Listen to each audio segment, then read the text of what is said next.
surveys, people love it, which is why it's grown to hundreds of thousands of members across the country.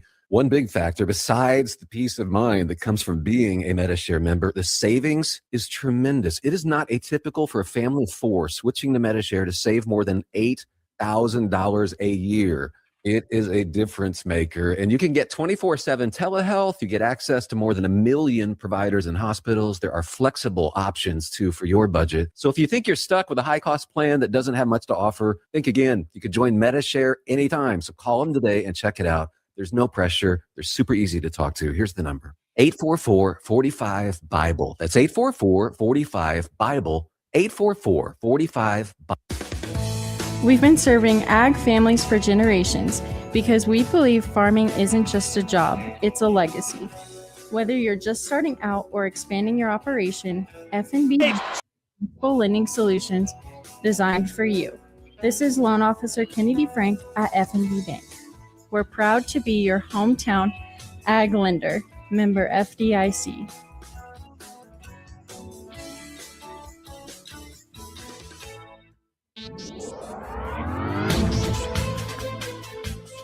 NWKS Radio News, I'm Connor Schuh.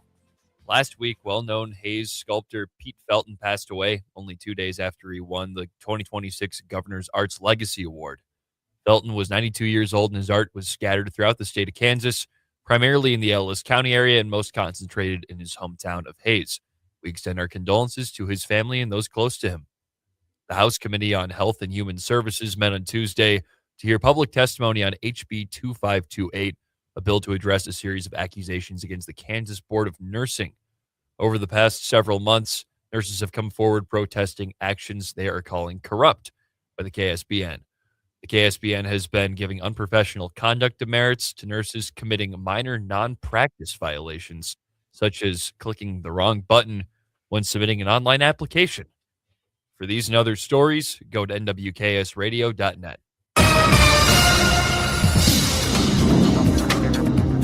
Today's zonal west-southwesterly winds at 5 to 15 miles per hour and sunny skies will have highs in the mid-70s near record readings. Relative humidities in the teens will also have fire weather conditions elevated if winds get to 20 to 25 miles per hour in some areas. Tonight, a dry cold front from the northern plains low pressure system will turn winds to the north at gusting 20 to 40 miles an hour.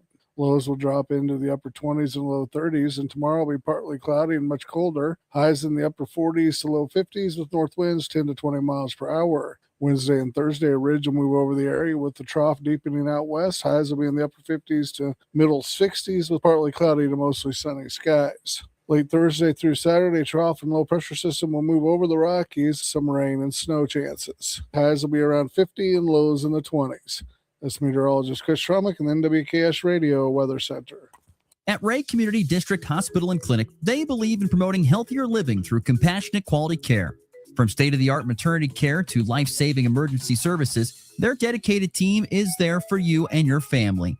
Whether it's managing diabetes, navigating recovery, or receiving specialized treatments, they're committed to your well-being. Discover the difference a community-focused hospital can make. Visit rayhospital.org today to learn more. Ray Community District Hospital and Clinic. Your health, our priority. Are pests making your home or business uncomfortable? Call Pest Away in Goodland, Kansas, serving all of Northwest Kansas. They provide top-notch pest control services to keep your space safe and pest-free. From ants to rodents, termites to spiders, our expert team is here to help with effective, safe, and affordable pest control solutions. Don't wait. Call Pest Away today at 785-728-7166 for fast, reliable service. Your home or business deserves the best protection. Kick off 2026 ready for whatever winter brings. At Hoover Lumber Ace Hardware in Goodland and Colby, they've got the gear to start the new year strong. Get organized with rugged storage totes. And when the snow starts falling, if it does, power through it with Ego and Craftsman snow blowers. Or if it's just the light stuff, blow it away with Ego leaf blowers. And don't forget ice melt to keep your sidewalk safe all season long. New year, winter ready. Hoover Lumber Ace Hardware in Goodland and Colby. Helpful folks, trusted brands, and everything you need to get it done. Start the new year in a new Chevrolet from Hurl Chevrolet GMC in Goodland, where the deals are ready to roll. Right now, get behind the wheel of a Chevy Trailblazer with 3.9% APR for well-qualified buyers, or step up to a Chevy Silverado 1500 and score up to $6,250 in rebates with an eligible trade-in. It's the perfect time to upgrade your drive and start the year strong with the power and reliability of Chevy. Make your New Year's move today at Hurl Chevrolet GMC in Goodland, Kansas. Shop online anytime at hurlchev.com. Looking for insurance that actually puts you first? At the insurance agency in downtown Goodland, we're independent, which means we work for you. Whether it's auto, home, crop, or business, we shop top carriers to get you the best coverage at the best price. No pushy sales, just honest advice from people who live right here in your community. Give us a call today at 785-899-5011 or stop by 1020 Main in Goodland, and let's get you covered. The insurance agency. Insurance the way it should be. You ready? Ready? 1, 2, 3, 4! It's time for the Morning Blitz with Ross Volkmer.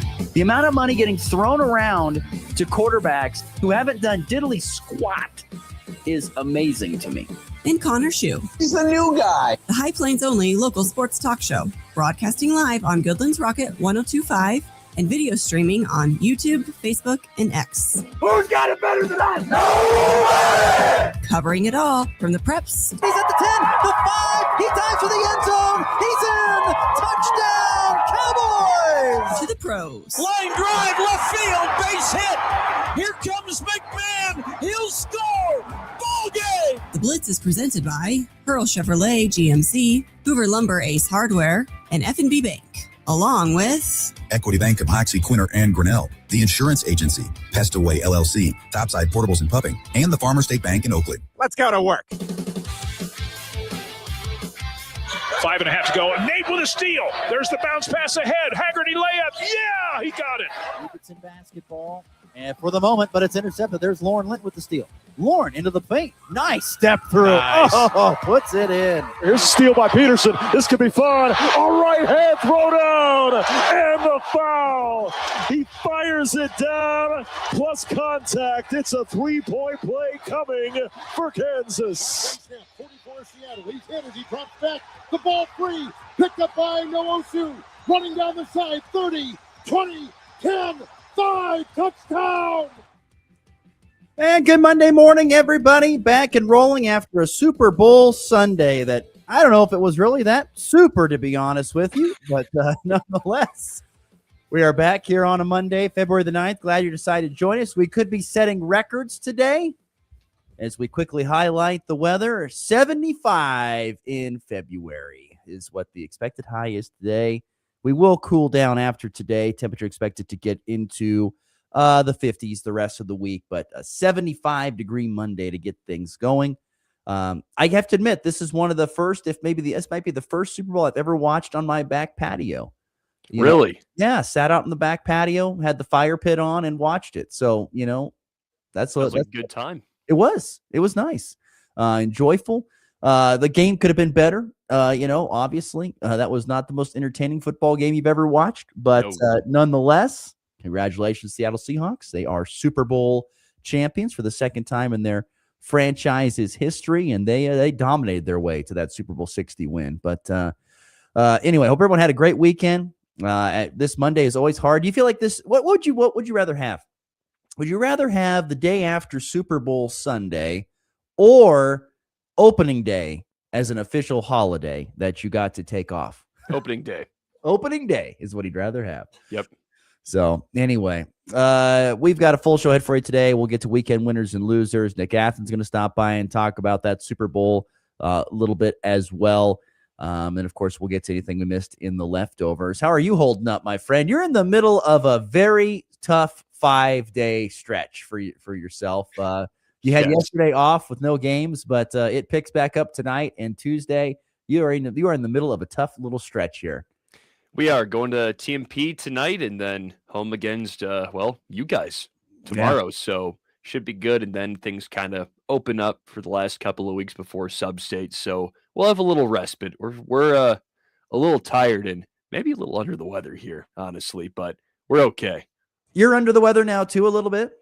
Definitely feeling a little something. I think I might have a stomach bug coming on or something. Oh, no. I hope not. I can feel the onset of it. Oh, well, I feel bad for you. I hope for you that's not the case. I hope so too. But that seems to be the bug of choice this year. It seems like if you haven't had it, it's only going to happen at some point in time. The impending doom of the stomach bug possibly happening. So hopefully that's not the case, and hopefully you make it through this show, because we really don't want to see you up chucking stuff. I think I'll be fine during the show. Don't worry about that. I'm worried about tonight. Oh yeah, that would be scary. That would be scary. That is always kind of one of my things that I do get a little bit nervous about from time to time. Just like, oh God, please don't let this happen. Just while I'm stay healthy enough. Yeah, stay alive. But anyway, let's not waste any more time. We got a lot to get to here in segment 1 with our weekend winners as well as weekend losers. There are two kinds of people in this world. There's winners and there's losers. Which ones were which this past weekend? I want winners. Loser! You're a loser! It's the weekend's winners and losers on the Morning Blitz. Going to be a winner, be a winner. All right, weekend winners. Connor Schuh, what do you got? I actually have a unique thing here with the Super Bowl. I have it as both a winner and a loser. Interesting. For different reasons. So this will get out of the way for our early Super Bowl talk here, of course. But I think it was a winner for one because the Seahawks won and Sammy Darnold finally got himself. Well, finally. I don't know if that's the right word. Yeah, I was gonna say I'm walking that back. He got his Super Bowl, which is really cool to see, and he stopped the Patriots dynasty from restarting too early. I was very pleased that the Pats didn't win, and they didn't go and get another one because they clearly have enough. And then second reason, I gotta say, it was, I think some people really liked it, some people really didn't like it, but I thoroughly enjoyed the halftime show, so I got to give respect to that. It's been a few straight years of, I'd say, a good performance in the halftime show, and usually it's pretty hit or miss, but I typically find enjoyment in that, so I got to give a quick shout out to Mr. Bad Bunny. Thought he did a good job. The game was, I love a good defensive game. Don't get me wrong. I have great respect for teams that can go out there and do what they do defensively. And it was an impressive showing of 3 quarters of defense from Seattle and just horrific offense from New England. It wasn't very entertaining. New England kind of got a couple of, no offense, kind of a couple garbage touchdowns late when Seattle's probably thinking like, well, we got this, so it's over, and it really made me wonder though, looking at that Super Bowl game, like, let's just say if the Denver Broncos had beaten the Patriots in that AFC Championship game, would we have had a better game?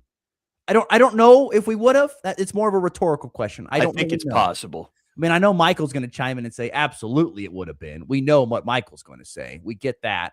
And thoughts and comments, welcome on the FB Bank text line. But I don't know if it would have been a better game or not. Seattle's defense was just elite and caused so many problems for the Patriots offense. And the Patriots defense did about as much as they could. They forced Jake Myers into a Super Bowl record 5 field goals made.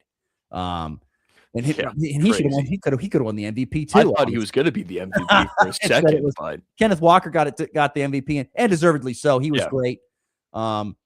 Really impressed with him. But yeah, it really wasn't that.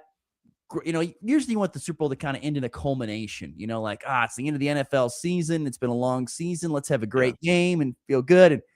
But it was decided so early.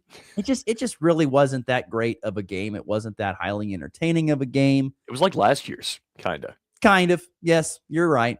And so that's kind of a tough deal.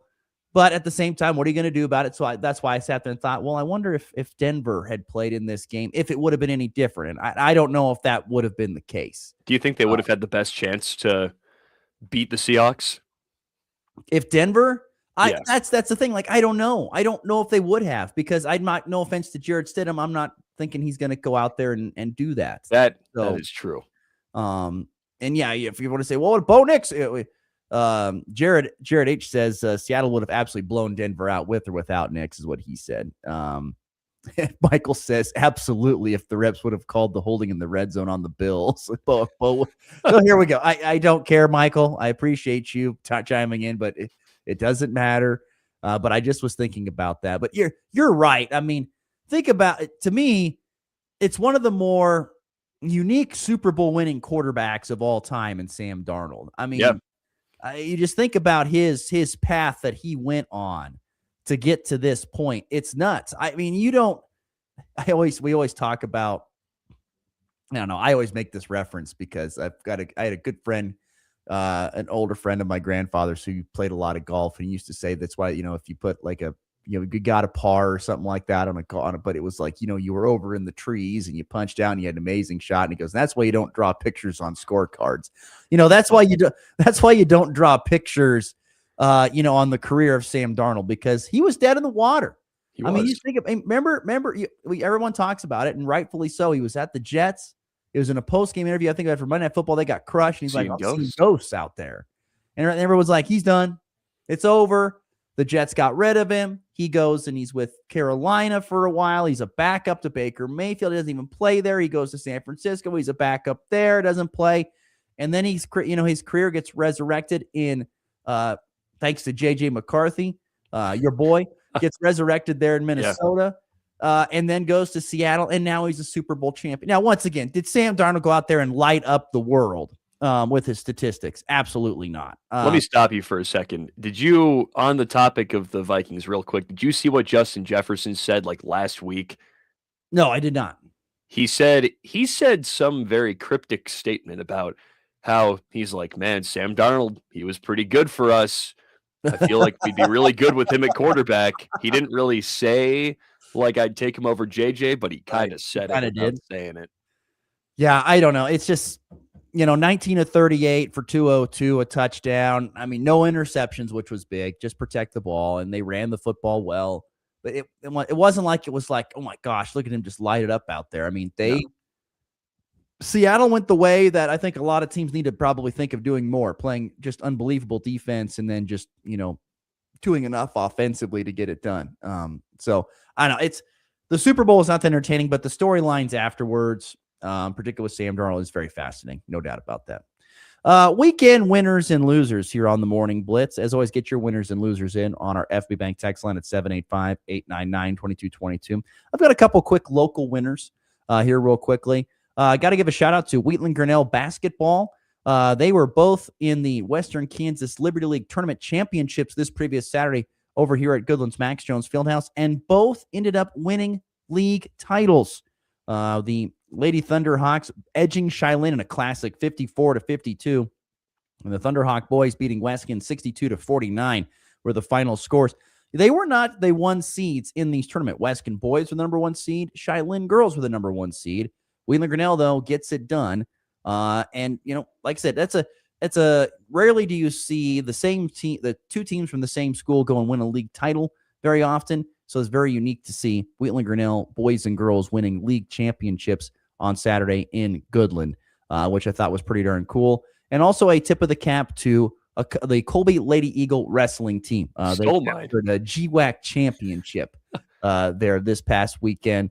Had a really good showing. They had 11 ladies place in the top 3 or better. They had 4 champions, and they win the 2026 GWAC title on Saturday there in Ulysses. Goodland girls finished 5th with a shout-out to Landon Von Linnell and Danica Dottle, who were individual champions for the Cowgirls. And on the boys' side, you had Colby finish 4th. Goodland finished in 7th. Scott City was your league champs there in Ulysses on that side of things. So, yeah, if you want to add anything else to that, since I stole it, I apologize. I think Colby had 3 girls that placed first in their weight classes. Adrian Salcido in the 100, Morgan Hills at 135, and Mackenzie Reimer at 170. So they had plenty more that were second, third place. So really it seemed like a dominant showing from Colby Lady Wrestling. So got to tip your cap. I think Morgan Hills got her 100th career victory, if I think you're right. I think she got win number 100. I remember seeing that. Yep. So, congratulations to her. So, yeah, congratulations to those teams. Really good showing. Also, shout out as well, since we're talking a little wrestling, to Hoxie boys once again winning another tournament. They won the Phillipsburg Panther Invite by 100 total points. They just dominated everybody. That's pretty good. They just dominated everybody. There you go. What else you got for winners this weekend? I have North Dakota State football. They finally finally made the jump to FBS. I think that's been a long time coming. They've won. I saw a graphic of how many of the FCS titles they've won in the last 12 years, and I think it was like 8 or something crazy like that. So they joined the Mountain West, and off the rip, I think they're probably one of the best teams in the conference, especially with that mass exodus from the Mountain West to the new Pac-12 from all those teams. So they're finally getting an opportunity to jump into the big boys and be an FBS team, and I think they're going to be really competitive. So I'm happy to see them finally making that step, and they're going to be really good.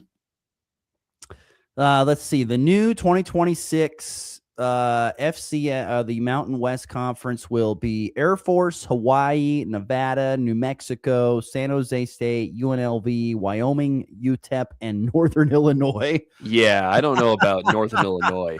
One of those is not like the other, to say the least. And North Dakota State now, apparently. And it's just in football, too, right? Just football, yeah. Yeah. I think there's still Summit and basketball. The thing that I'm waiting to see is if they get a few more to hop in here. What about like South Dakota State? What about Montana or Montana State? Those four there are very, very good out of the Big Sky that I think would fit very well in the Mountain West Conference footprint. I'd be intrigued to see if those are a few teams that sprinkle in there over the next year or so. It's possible. Yeah. And I think, and once again, I would agree with you. I don't see why they're probably not the favorites going in next year. It's them or UNLV or maybe New Mexico. I'd give Hawaii was pretty good this year. Hawaii was solid too. Hawaii, New Mexico were pretty good this year. Yeah. NDSU though, it's their power, and so we'll see how this all goes. Like I said, I'm more fascinated to see if they've got a few other teams that might sprinkle in over the course of time, particularly from Montana or the Dakotas making their way up to, because South Dakota State has been very, very good. They've won national championships. Montana's always been in the Final Four. Montana State played in the national championship game in that epic. That was a championship game to remember. That was a fun one. That was a championship in the FCS national title game. That was a lot of fun against Illinois State. That was a great one. But yeah, I'll be more interested to see that. My final quick winner of the weekend is college basketball finishes. Yeah. Boy, mighty, were there some good ones this week. There were some really, really good ones. Of course, one of them was, North Carolina beating Duke at the buzzer there inside the Dean Dome. Dixon on the drive, kicks it corner, Trimble for the win. Yes, at the buzzer. Trimble does it. Carolina's first lead is the last. They win it 71-68. Oh gosh, I love last second buzzer beater calls. Just hilarious. But yeah, that was absolutely fantastic. And then I have a video of another one here. This to me, I thought was the one that took the cake. And 3 on the way. No! 2 seconds left. Inbound. Here's Parker. Outside. No! Shot is no good. No good. Jays win. Jays win. Jays win. Jays win. Jays win. Jays win. And they are bombing. Nick Graves. Down goes that pirate ship to the bottom of the ocean.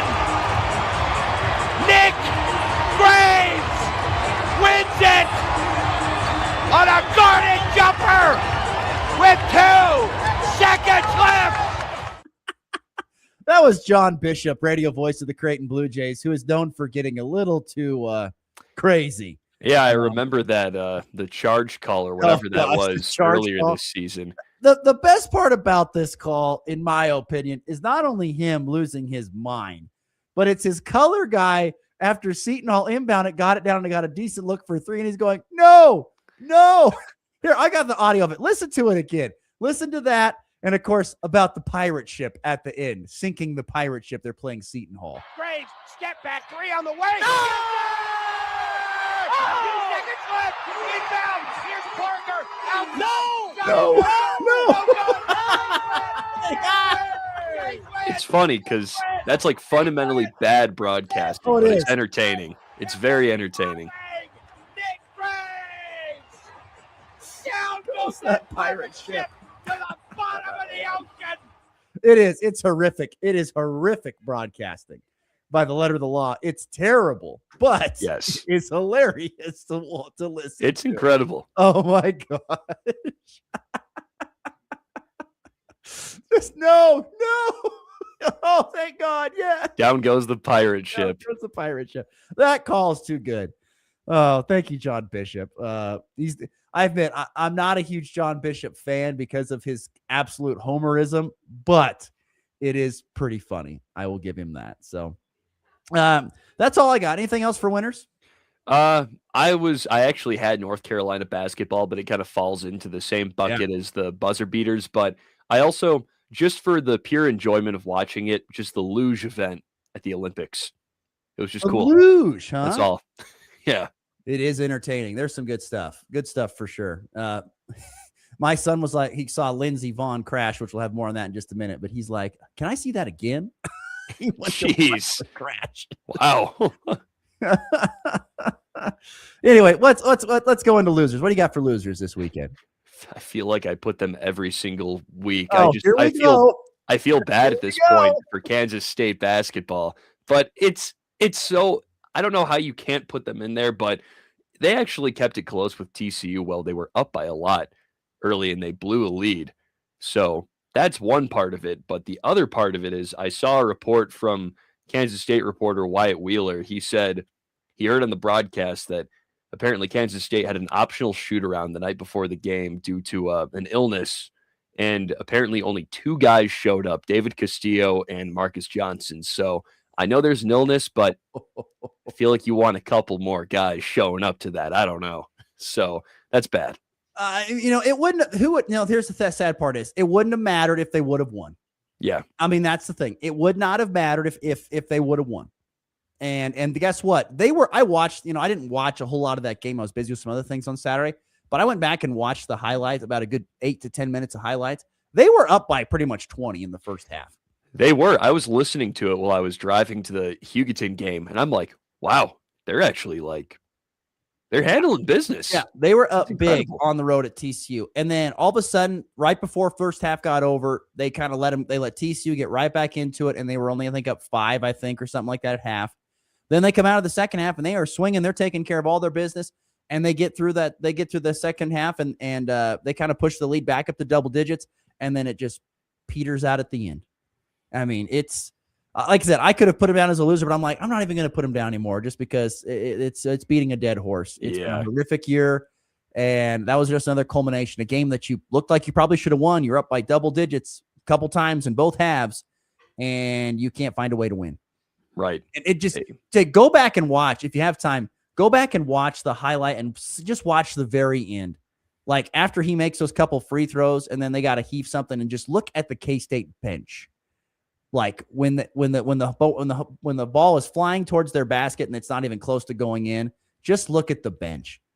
I mean, just sad, dejected. Just like the players are just slouched, like, oh my gosh, I can't believe we lost that. Coaches are like leaning back in their chairs, like, oh my Lord, and then they kind of lean back, and then have to rock forward to get out, to go shake hands. They were reluctantly going to go shake hands with the other team because I can't believe we lost the game. I mean, it is really, really bad. Can't imagine what that post-game presser was like with Jerome Tang. Like I said, I don't know. I didn't hear the audio on that, but it's got to be beating a dead horse. And like James Westling said on this previous Friday, he goes, "Hey, I just getting to the point to where Jerome Tang is starting to put the blame on the players and not himself, and it's getting bad." They find ways to lose rather than win. That's exactly right. So tough one there. I've got a couple losers here. I mentioned Lindsey Vaughn, a loser of the weekend. Credit to her. She went there to Cortina, went there to ski and had the knee brace on, which I don't even know, tore an ACL and is back on the hill. I mean, you talk about the amount of toughness you got to have both physically and mentally to go out there and do this, even with the speed that she likes to go. And as you're watching the Hurl Chevrolet GMC video stream, she takes off here and doesn't get more than, I don't even know, 30 seconds into her run, and her pole catches one of the flags, and she goes down and breaks the left leg, as you'll see right here. Gets caught, wham. You just gotta feel bad. Yeah, that sucks. You feel bad for her. But think about it.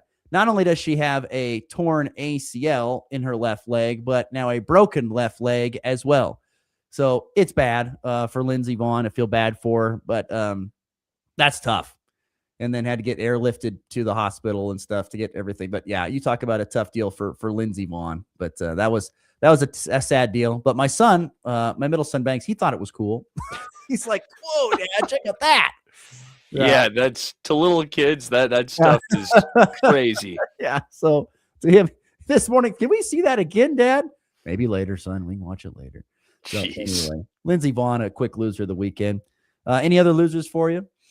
Super Bowl commercials were pretty bad this year, and I don't know. I didn't see the same charm or enjoyment out of them like I used to. I don't know if I'm getting older, but it also felt like a lot of them were pushing AI pretty heavily, which I am not a big proponent of personally. So I was out on them.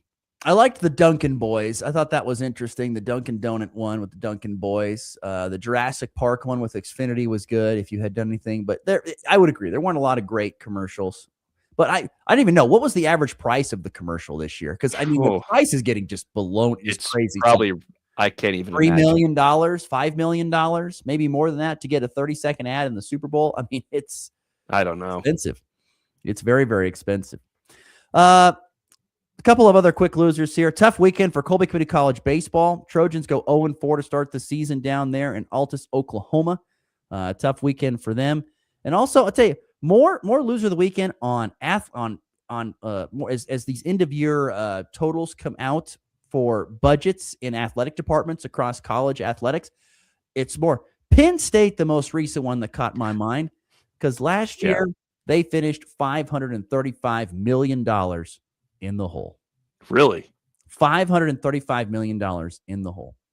Jeez. Remember, Rutgers, by the way, is already $500 million in the hole from their time in the Big Ten. Now, Penn State did say a lot of that money that is hurting them does come from the fact that they are trying to redo their football stadium on one side. But my biggest question I have that's, I guess, a rhetorical question is, how are athletic departments going to survive over the next 5 years? How are they going to survive? It's a very weird time in college athletics. I mean, NIL is just killing athletic departments, it looks like. I mean, it's going to drain them dry. I mean, if you're going to compete, you got to spend the money, and that means you don't have any money. Think about the money that was being spent prior to NIL, though. And I know they're going to say, well, they had all this money, they were saving this money. But think about it. If you had, those kids and stuff were getting some of the best doctors and stuff that they could possibly get, whether it was surgeries after injuries or things like that. They were getting some of all that, the food and stuff through the athletic department and stuff. That's great food.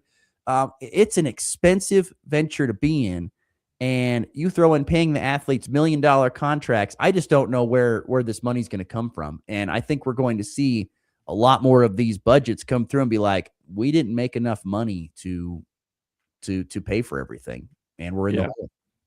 And my question is, how far in the hole do they go before we got big time problems? And you got to start cutting sports or whatever it may be. Because I think that's probably on the horizon if they can't get this figured out. So anyway, anything else for weekend losers? A quick Colby Community College basketball. Each team lost by 17 plus on the road to Cloud County. Not great. Tough for the women following a big upset of Dodge City. Yeah, I thought that would have been a lot closer, honestly. Tough break there. By the way, 42nd Northwest is split on Sunday. Men winning close over Seward County, women losing by 40 to the Seward County Lady Saints. Okay, let's get to our first break. That's weekend winners and losers. Nick Athen waiting patiently for us in our green room. He will join us next on the Hurl Chevrolet GMC video stream, talk about Super Bowl 60 and what it was, which wasn't great. We'll get to that all next. You're listening to a Monday edition of the Morning Blitz. If you're shopping for a banking institution, visit with Equity Bank of Hoxie, Grinnell, and Quinter, Kansas. The Equity Bank is heavily invested in local business and activities contributing in many ways back to their community. Their employees are involved with many organizations and area events. Plus, a lot of experience comes with that staff. You'll find valuable local assistance when you bank at the Equity Bank of Hoxie, Grinnell, Quinter, and other locations in Western Kansas. The Equity Bank, member FDIC. When you gotta go, but there's nowhere to go, who you gonna call? Topside Portables and Pumping, that's who. Weddings, job sites, farm parties, they've got clean, reliable porta potties that don't stink, literally. And if your septic tank smells worse than last year's chili cook-off, they'll pump it out fast. No mess, no fuss. Family owned, Heartland values, always ready. Call 785-728-8089. That's 728-8089. Topside portables and pumping. When duty calls, they answer. It's time for a check of the markets with the Anderson Trade Group on the Kansas Farm and Ranch Radio Network. Good morning. This is Tom Saludo with the Anderson Trade Group with your overnight market report on February the 9th. In the overnight session, March quarter was down 1 1/4 at 529, May corn down 1 1/4 at 437, and July corn down 1 1/4 at 444. March soybeans unchanged at 11.14. May down 1 at 11.27.5, and July down 1 1/4 at 11.38. March KC wheat was down 1 at 5.29.5. May KC wheat down 1 at 5.42, and July KC wheat down 1.5 at 5.55. The Dow Jones is currently down 80 points at 50,122. S&P is down 13 points at 6,939. NASDAQ is down 76 points at 25,086. Gold is up 53 points at 5,032. Silver is slightly up 3 points at 79.5, and crude oil is slightly down at 63.25 a barrel. If you're out in the Colorado area and have any grain to market or risk management questions, please call John Heinke or John Stiles at 970-744-4484, or you can call the Overland Park office, myself, Tom Saludo, Jared Law, or Tyler Ghosh at 913-748-3000. Thank you. The Anderson Trade Group, proud market partners with Kansas Farm and Ranch Radio. Find out more at andersongrain.com. The risk of loss through trading futures and or options is substantial, and each investor or trader must consider whether this is a suitable investment. Past performance, whether actual or indicated, is not indicative of future results. The Anderson Trade Group has no guarantee that the advice given will result in profitable trades.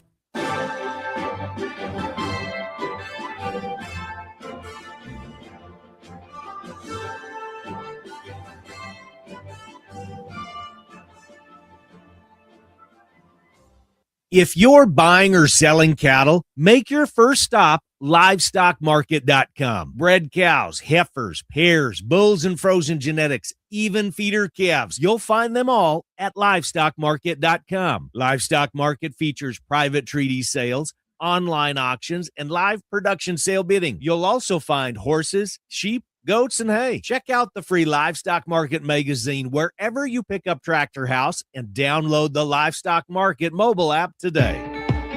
When it comes to cattle performance this winter, protein isn't optional. It's essential. The right protein helps cattle pull more energy from every bite of feed and keeps rumen microbes doing their job. Want better fiber digestion and feed efficiency? Feed Smart Lick protein tubs. After all, performance starts with protein. It's not about working harder, it's about feeding smarter. Go to smartlick.com. That's smartlic.com to find your dealer. Want to be part of the Morning Blitz? Sometime I'll give you a piece of my mind, like right now. Send your thoughts to the F&B Bank text line at 785-899-2222.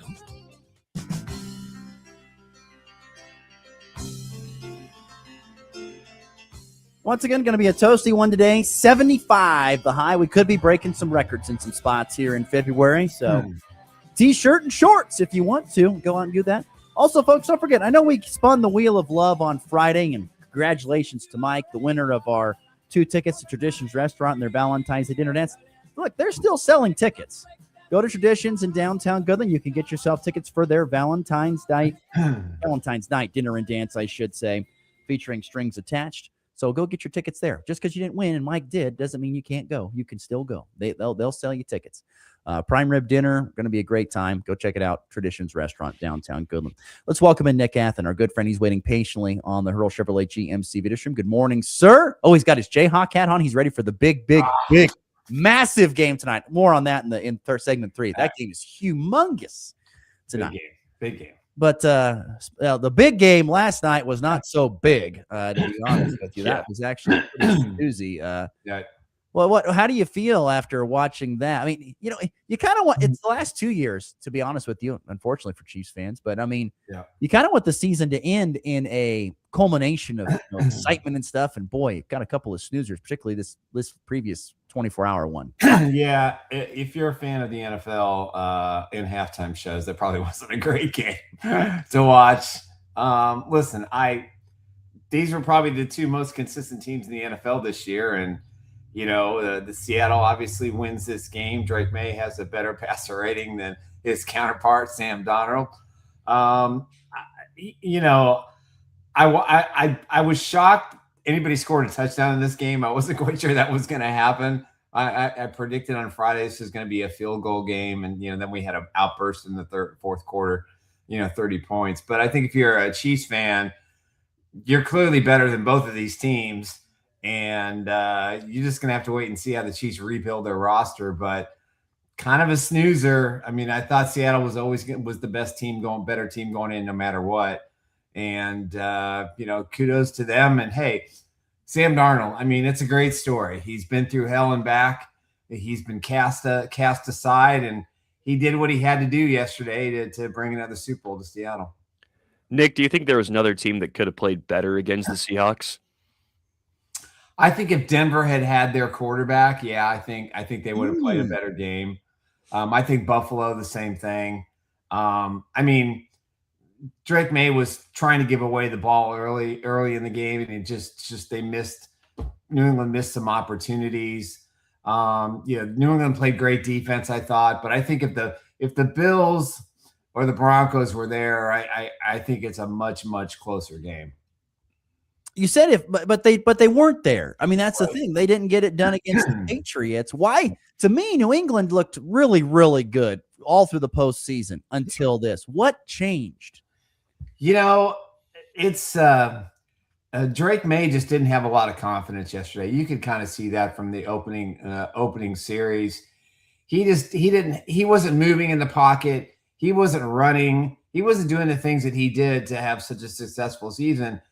And I thought their defense played, relatively well. I mean, they held them to 3 or 4 straight field goals. But the offense just couldn't score any points. And I think, Mike Vrabel this is the same kind of performance he had against the Chiefs, in the AFC Championship game when he was with Tennessee. They kind of went away from what they were doing in the regular season. And that's a big, that's something that a lot of coaches, that's one of the biggest mistakes they make. God rest his soul. Marty Schottenheimer was the best regular season coach, but in the postseason, he changed everything he did, and it just didn't work. And I think Vrabel has to learn from that mistake. The Patriots are going to have a much tougher schedule. I mean, both these teams, let's be honest, had cakewalk schedules. Granted, they beat up the bad teams, but when facing each other, you can now kind of see what they are and what they aren't. But I think Vrabel just kind of made too many mistakes and just kind of hoped the defense would create a turnover and that Drake May would, get out of the pocket and create some space, but it just didn't happen. Nick Athen, our guest on the Hurl HHG MC video stream, our good friend from Chiefs Blitz. The question, the last 2 Super Bowls, and probably even going back further, but, teams have been built on great defense and average offense, to say the least. Is this the formula to winning in the NFL, particularly winning the Super Bowl going forward?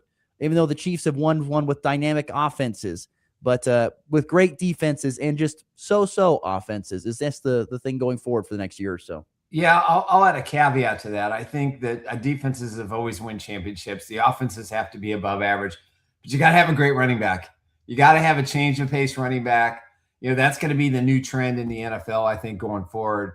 What we saw yesterday in Seattle, I mean, that's the kind of back the Chiefs need. And that's the kind of back that I think you have to have if you're going to win in the postseason, a dominating guy who can work at the line of scrimmage, bounce outside. And I think those combinations are going to produce the next Super Bowl winner. And I think, defenses have caught up to the offensive. And what I thought was very unusual about watching the Super Bowl is there weren't a lot of penalties. It was like, okay, why can't this be the norm throughout the regular season? Why do the referees and the officiating crew have to dominate? And then they made some silly, stupid penalties in the fourth quarter, late in the game when the game was out of reach, kind of going back into their old habits. So I'm kind of going off topic here, but I think that, the NFL, the defenses are far ahead of the offenses right now, because I think the offenses have become way too predictable. And it's very difficult for a great offense to be great one year and to be great the next year. I think Mahomes was the exception, but the league's caught up to Patrick Mahomes too. So I think you have to build a great defense first and foremost if you want to win a Super Bowl. And as for the Patriots, do you think they're going to be back within the next couple of years, at least to the Super Bowl? I think I don't think so. I think it's going to take Drake May a while to get over this.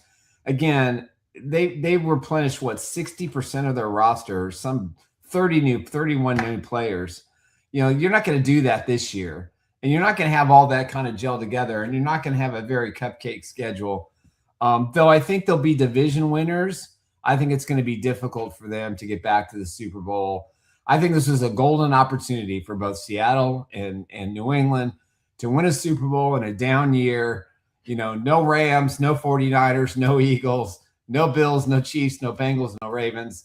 It was the perfect storm, and I think Seattle took advantage of it. In New England, I thought defensively they were the better defense going in, because I thought they were better coached, but it just didn't pan out that way.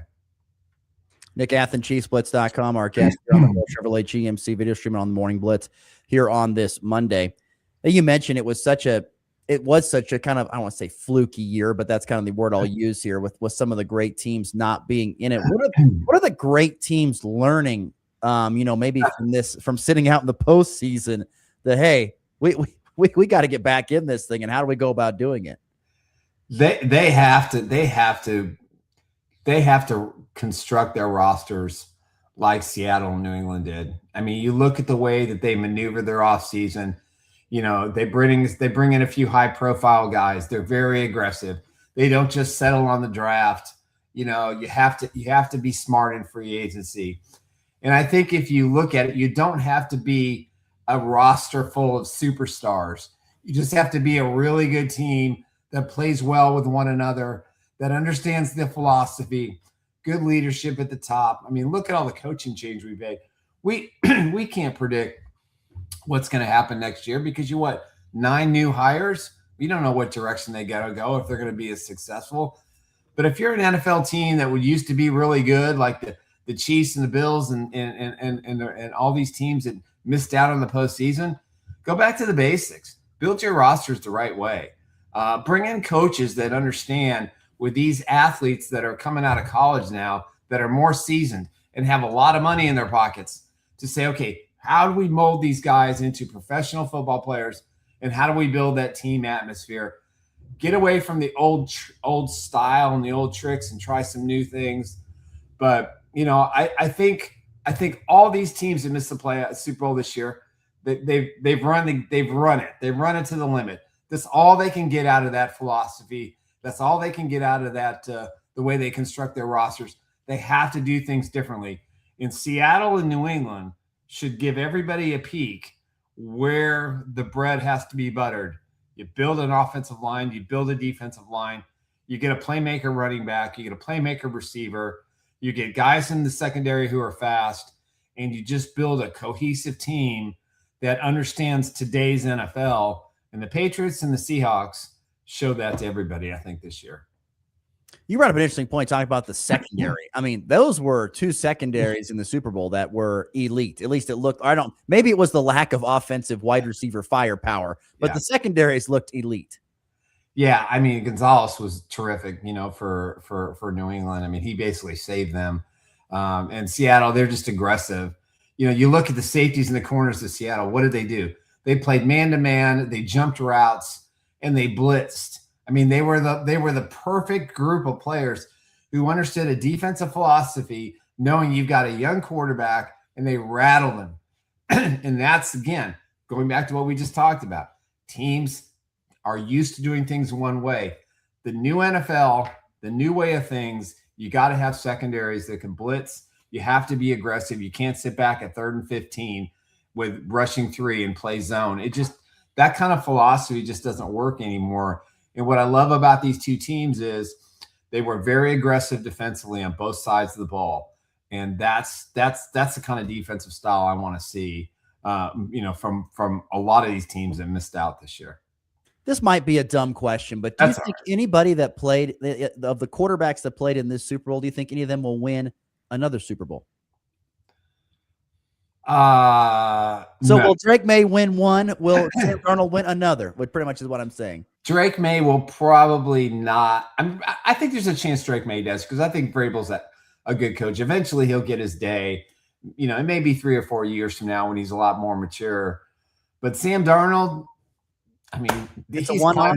he's climbed the pinnacle of the NFL. 1 year wonder. Super Bowl championship. He's a Super Bowl champion. He doesn't have to be a Super Bowl champion again. And though Seattle's going to be a very good team again next year, and I predict if Mahomes is healthy by May, at least leaning toward May, the Chiefs will open the season in Seattle on NFL opening night.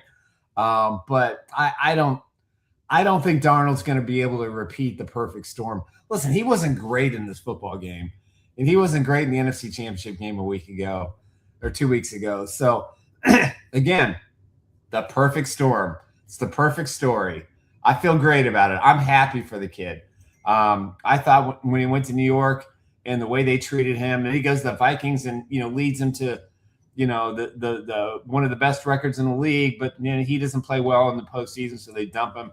Seattle picks him up, and here he is, a Super Bowl winner. So no, I don't think either one's going to be back at this pinnacle. You're doing a lot of stuff, of course, at ChiefsBlitz.com, and the offseason, of course, begins today. On the front page of your website, talk about current free agents. Which is the biggest free agent storyline for the Chiefs that they either need to sign or not sign?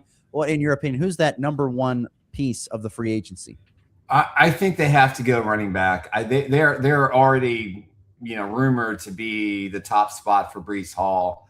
I know there's a lot of talk in the draft about Jeremiah Love, but I think the Chiefs need a pass rusher before they need Jeremiah Love. I think there's 2 areas that they have to concern themselves with in free agency.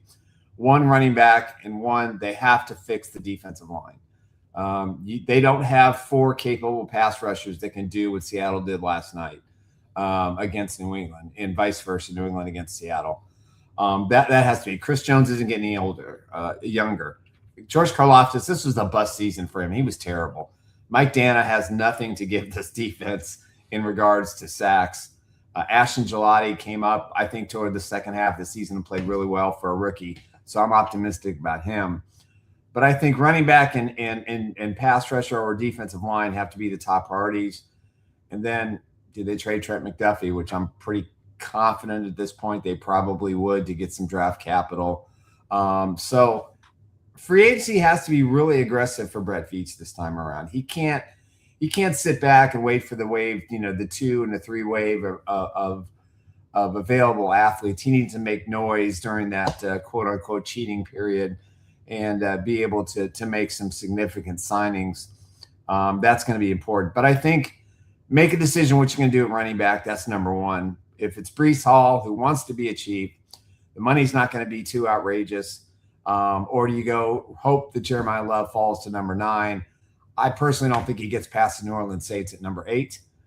That's just me. But I think he has to be – he's got to fix those 2 areas and sign some roster guys, kind of like New England, Seattle did, guys that fit the scheme and fit what they're trying to do to get back to the Super Bowl in 2027.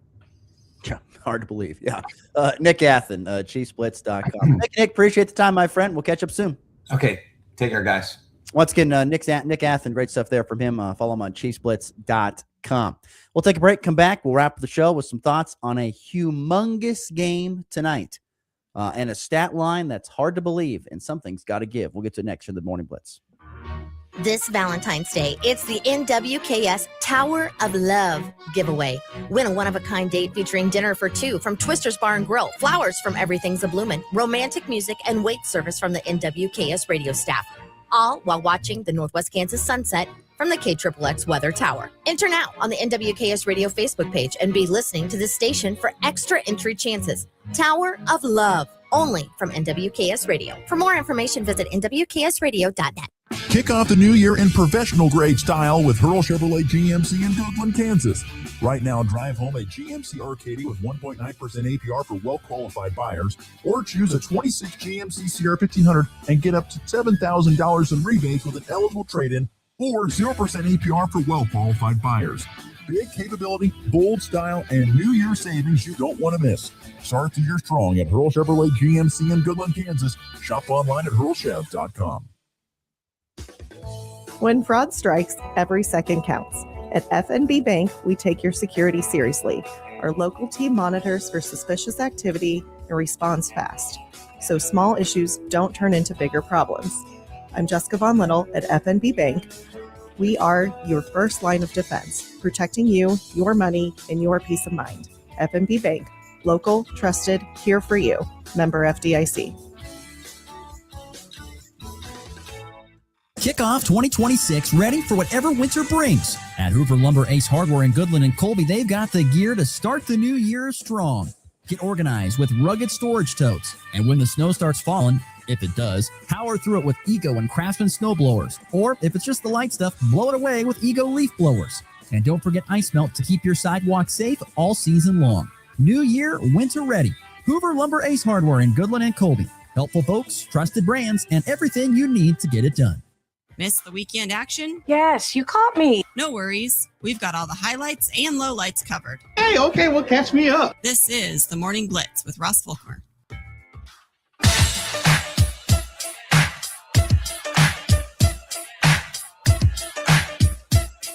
Thanks as always to Nick Athen. Great to have him on. Talk some Super Bowl, as well as, of course, the NFL. Putting a bow on a Monday show here. Anything we missed that was big in your eyes there, Mr. Schuh? We didn't really talk at all about high school hoops this weekend. You had a full weekend of it, that's for sure, and you've got more tonight. So, yes, what's on your mind? Well, what's on your mind about it? I'm praying on a comeback for the Colby Eagles on both sides. It was a tough weekend.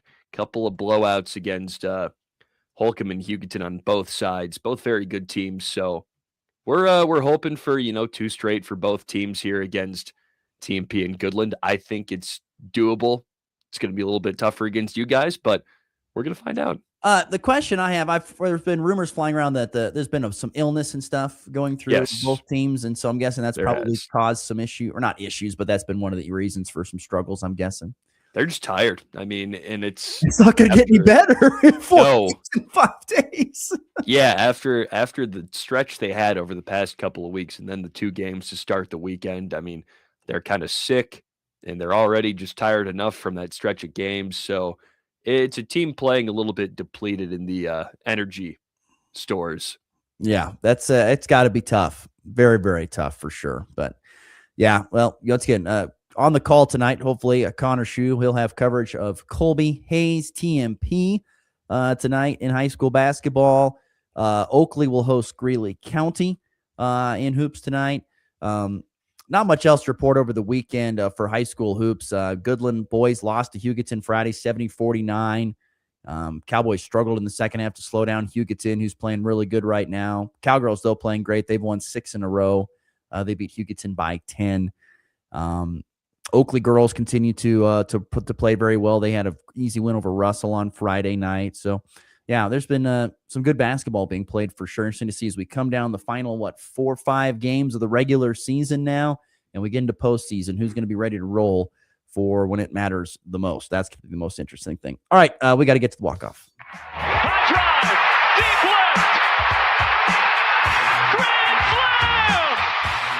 And back lifts his ball high and deep to right. How about a walk-off ready?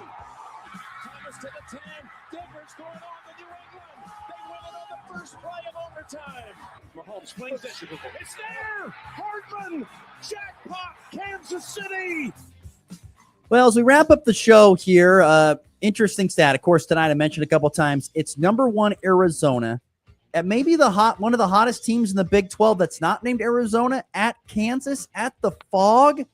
Tip off tonight at 8 Central, 7 o'clock Mountain Time on Flyover Country 97.9. Arizona, a 2.5-point favorite on the road there at Allen Fieldhouse. Here's the stat of the day from John Rothstein. John Rothstein says, Arizona with a 23-0 record is the best start ever in Big 12 hoops history, but Kansas has never lost at home on Big Monday. What will give? I think Arizona wins. I cannot wait. I cannot wait to see what happens tonight between Arizona and KU. You're taking Zona to win? Are they covering 2.5? Yeah, I'm leaning that way. I just think they're too good, man. This is one of those deals where I think Arizona should win. But there's something about the Fog, you know. Once again, think about all the Big Monday games over the last how many decades that Kansas has played in. And they've won. KU could win. This is the thing. It's the Fog has some unbelievable powers, and it's going to get put to the test tonight because this Arizona team is really, really good. So I'm fascinated. This game, I cannot wait to sit down and watch it. Arizona at KU, 8 o'clock Central, 7 Mountain Time. You can watch on ESPN, of course, listen on Flyover Country 97.9, or, of course, listen to Colby Eagle basketball as well on 100 Points of the Ride as they're at TMP. Mr. Schuh, enjoy Hayes, Kansas, and we will see you back on the show tomorrow. All right, for everybody else, have yourself a great Monday. It's been the Blitz.